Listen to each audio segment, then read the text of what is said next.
Here today with Lucas at Atlantic Physical Therapy. We are talking today about lateral and medial epicondylitis, and we're going to show some strengthening exercises that help with this condition, help you get over the condition. I'm Lucas Johnson. I'm a physical therapist here at Atlantic Physical Therapy. We've been helping athletes, especially in the Tidewater or Southampton Roads area for the last almost 20 years now. We do a lot of work with especially injuries that relate to the shoulder and elbow, but also lower extremity injuries, and work on getting people back to sport is our main goal, and obviously focusing on things that hopefully will help prevent injuries in the future. So the medial epicondylitis is actually just referring to two anatomical positions on the foot, on the elbow, really. So the lateral epicondyle is going to be actually the bony prominence. It's on the outside of the elbow, and then the medial epicondyle is going to be the bony prominence on the inside of the elbow. Okay, so if we're looking at inside here, so the medial epicondyle would be right on the inside here, and then the lateral would actually be right on the outside here. And so that's what we're looking at here.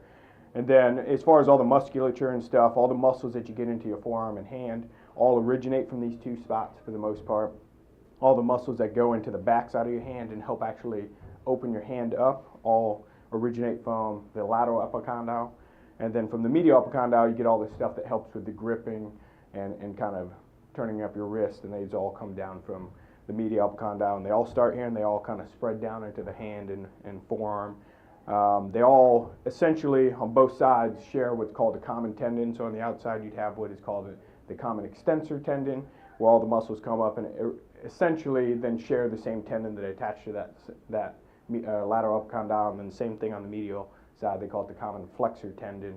That tends to be one of the reasons that we have epicondylitis or inflammation of those tendons, just because you get a lot of force going through a small area. Surprised you don't see more of the golfer's elbow condition, since we tend to grab and reach and open more so than just opening up our hand. Yeah, and it's just a variety of different things. I mean, it really can vary from person to person, but I mean, at least here clinically, I probably see, a good mix of both, both medial and lateral epicondylitis. It just depends on the person, obviously the sport that they're playing or the type of activity that they're involved in. So. Interesting. So this is pretty much just a section or an elbow. Yep, so we'd be looking at, this is actually going to be a right side here.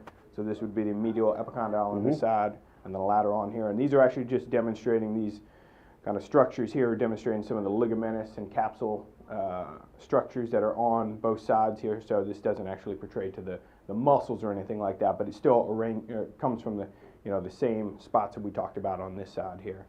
So you have a couple of exercises for us to help us with this condition, and I guess the main thing is to be in balance on both sides. You don't want to just correct one side. If you have medial, you don't want to just go ahead and strengthen the lateral type muscles. Is that correct? Correct. Right. Yeah, you want to look at basically a global strengthening program to address all the muscles that are going to be supporting the elbow, wrist, hand, and all that supporting structures.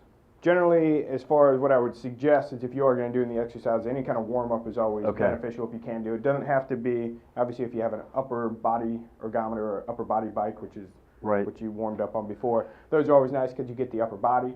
But if you don't have access to that, any kind of cardio exercise is actually going to get an increase in cardiovascular output, as far as get your blood pumping. Exactly, you just want to get your blood moving. So now, whether it's a bike or treadmill or anything. Like any type of massage like this would help? It can, but the best benefits you're going to get is actually going to be some cardiovascular exercise. Basically, getting your body ready to exercise. So about 5 minutes is 5 to 10 minutes is generally perfect, and that'll be good. So go and run on the treadmill for 5 minutes or bike, and then come on back. Okay. Exactly.